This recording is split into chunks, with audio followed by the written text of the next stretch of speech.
late last night during that Monday Night Football dramatic game between the Bears and the Vikings. Aaron Wilson dropped this bomb, a high ankle sprain for Texans center Jake Andrews. We know he got carted off in the Texans Week 1 loss up against the LA Rams. So we got a double dose of bad injury news for your Houston Texans. Not only Cade Stover with the broken foot, now a high ankle sprain for Jake Andrews, where we don't know when he's going to be coming back. So on today's video, we're going to break down these two injuries and also some free agent targets for your Houston Texans. This is why you hit that subscribe button. Don't miss a thing. Injury updates all season long. Whenever something happens around your Houston Texans, I'm breaking it down here on the channel 100% for free. We got over 33,000 subscribers, and we're still going strong. I'm trying to hit 35,000 by the end of the month.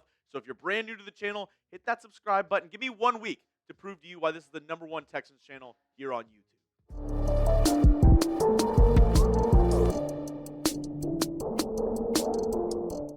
As I mentioned, we're going to go through some free agent targets for your Houston Texans. I'm also going to look at some practice squad guys, because a lot of times there's some guys on the other team's practice squads that could help out the Houston Texans. Now, the only thing is, with practice squad players, whenever you sign somebody from another team's practice squad, you have to basically guarantee 3 full weeks of their salary, and they are immediately on your active 53-man roster. So a couple contingencies go with signing other guys from other teams' practice squads. Here are some of the top practice squad offensive linemen from across the league, and a couple names that you might recognize. First, Cole Strange. He's with the Cleveland Browns, another former New England Patriot. We know Nick Caserio loves those former New England Patriots. So could Cole Strange be somebody that the Texans, now a former center for the Patriots, Texans center just got injured, maybe they go out and try to sign Cole Strange from the Browns practice squad. Our Broncos host, Moose, told me Calvin Throckmorton is a decent backup guard, so that could be an option. Michael Dieter was with the Texans just a couple of seasons ago. Could he be an option to kind of bring back to Houston? Kind of the same idea with Kendrick Green on the Commanders and Bills practice squads, respectively. And then I found Dan Skipper on the Lions practice squad. I know they elevate him, bring him up and down, consistently over there with the Lions, but I don't know. He seems like a decent piece for that team. So if he's on the practice squad for the Lions, maybe the Texans can pull a fast one and steal him away. I don't know. He was on the practice squad on their team website, so maybe he's on the active roster. Maybe he's going back and forth, snip, snap, snip, snap, but he is maybe a name to consider. On the tight end front, because we know the news around Cade Stover as well. Here's some top tight ends on other teams' practice squads. Greg Dulcich is on the Dolphins practice squad, a name to consider. Albert Oak, I'm just going to call him Alberto. I'm going to save myself the embarrassment. Alberto, he's on the Las Vegas Raiders practice squad, another decent option. And then Nick Vanette is on the Vikings practice squad. All these guys, like I said, if you want to sign anybody that I just mentioned, you have to guarantee 3 full weeks of their salary, and they are immediately on the Texans' active roster. Now, before I continue on with more free agent targets and other guys the Texans could consider, I want to hear it from you folks. Are you more worried about the Texans O-line or the Texans tight end room? Let me know down in the comment section. Right now, it's basically just Dalton Schultz, Harrison Bryant as well, probably going to get moved up from the practice squad. And then the O-line is, well, it's the O-line. Let me know down in the comment section, though, which one of these units worries you the most. For me, it's the O-line.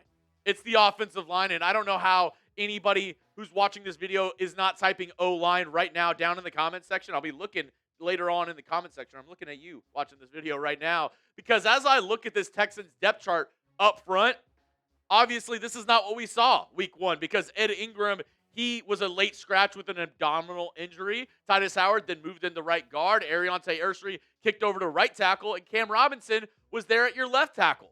Now you add Jake Andrews' injury into the mix. Jarrett Patterson, at least you have him, who's a reliable center option. And then on the practice squad, you have a couple other guys that you can elevate from your own practice squad unit, like Trent Brown, who I don't know what the deal is with his injury. He was cleared to come back to practice to, get back into game shape earlier in the offseason, but we really haven't seen him at all during, actual practice, any kind of game action with Trent Brown. A veteran in this league, 6'8", 355 pounds, but still a big unknown there on the Texans practice squad. Another guy who a lot of people were giving a little bit of high praise towards the beginning of the preseason and training camp was undrafted center out of Kentucky, Eli Cox. And now with the Jake Andrews injury, maybe they just go ahead and elevate him to the active roster. I don't know how they feel about him. If anything happened to Jarrett Patterson, if he had to step in at the center spot, I think they would probably go with Juice Scruggs before they did that. But you never know if they just want to keep it in-house with their options on the offensive line. They also, as I mentioned, Nick Caserio loves a Patriots castaway. They signed City Sal to their practice squad, was on the Patriots last year, 10 games played, 1 sack allowed. He could be another option that the Texans just look to elevate throughout this season, and they just want to kind of, look at their in-house options because if I'm being honest, the names that you're going to see coming up in just a moment for my top Texans free agent targets, not going to be anything, super splashy, super big. The Texans are kind of strung with the salary cap right now. Obviously, they can make some moves. They can restructure some deals, do some, cap magic, as a lot of these GMs like to do.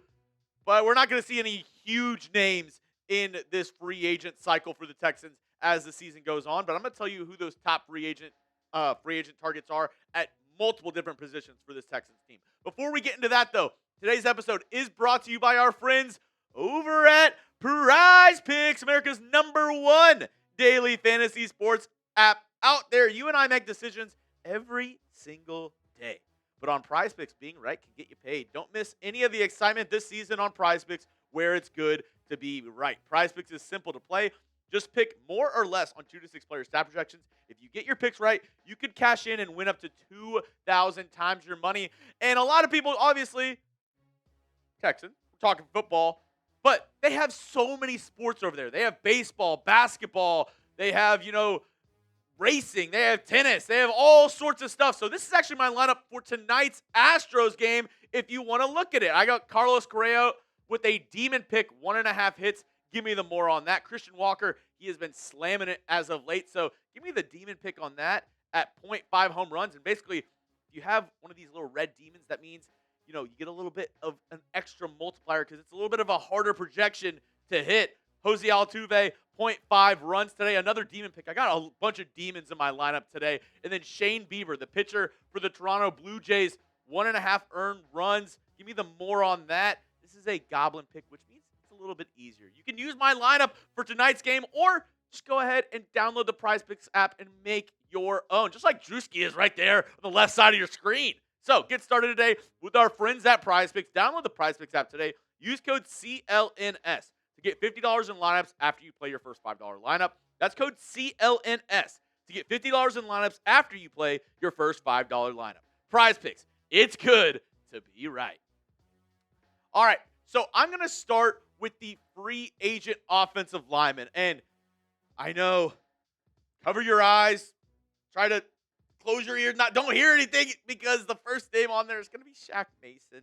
And I know Texans fans, if I told you at the beginning of the offseason we'd be looking at free agent targets after week 1 and Shaq Mason would be one of the first names up there, I bet a lot of y'all would be cringing and being really upset. But that's where we are right now with this Texans offensive line and the guys that we can add possibly to this roster.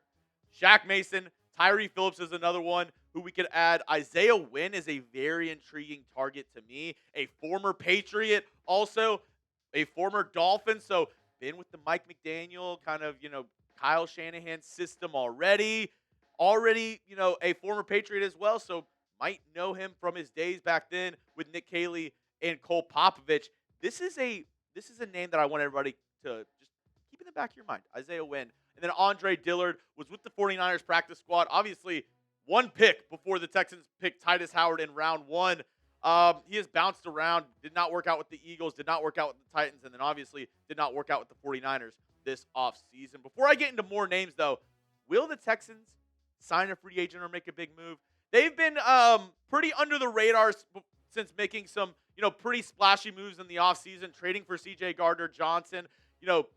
Besides that, a lot of their free agent moves have been very low-key. But let me know. Do they decide to make a big move finally this offseason? Give me a yes, give me a no down in the comments section. Now, I showed you this list in my video yesterday when I broke down the injury with Cade Stover right after it came out. Another reason why you got to hit that subscribe button. But since then, Aaron Wilson has come out and said reportedly Jordan Akins is not expected to return to the Houston Texans. A former Texans draft pick. He was one of the top guys that I had in my free agent target list. I'm not taking him off just yet because he's still out there available, and I'll never say never, but it looks like that reunion is less likely. And I said it yesterday, look at Gerald Everett for a name. He didn't cross paths with the LA Rams whenever Nick Caserio was there, but he was there the seasons right before Nick Caserio got there. So he at least has that connection being in a Sean McVay-style system. Pass-catching tight end, look at Gerald Everett as a very intriguing option as well at that tight end spot. Running back, I'm only putting this because a lot of people have told me, Dameon Pierce isn't it. This running back room isn't it. Daria Gumbawali isn't it. What's going on with Joe Mixon? Well, okay. Here are the top running back free agents that the Texans could sign if they're looking to bring someone in. Cam Akers, obviously, has been with the Texans before. Myles Gaskin, another intriguing target, was with the Dolphins, was with the 49ers. So similar schemes to what the Texans have done before.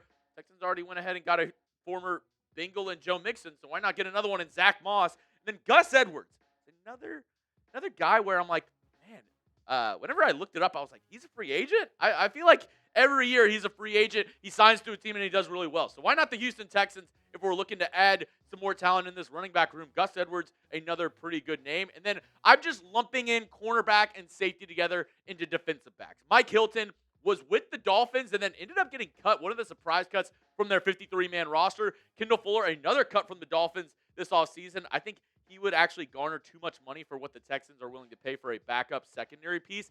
Andrew Booth was with the Cowboys last year, had some good starts, so he could be another good depth piece if the Texans are looking at him. Texans signed Jalen Mills in the preseason, had an interception, did not make the 53-man roster, so maybe they look to add Jalen Mills. And then JT Woods, a name that is very interesting to me because he was with the Raiders this preseason training camp, had a very, very good training camp, and then got cut at the very end.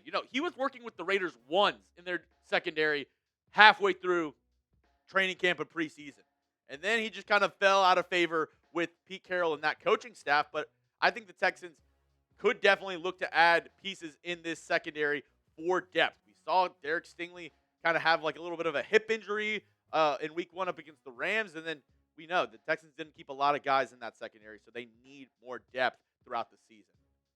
That's all I got for you on today's show, folks. If you want to hit me up on Twitter, you can do so at Jeremy Chugs. My DMs are always open. And if you made it to the end of the video, we're doing something right. Spam those H's. If you're not subbed, hey, let's change that. As I said earlier, give me 1 week to prove to you why this is the #1 channel here on YouTube for Texans content. If you don't like it in a week, unsubscribe. No skin off my back. But let me prove to you why this is the #1 channel for Texans content.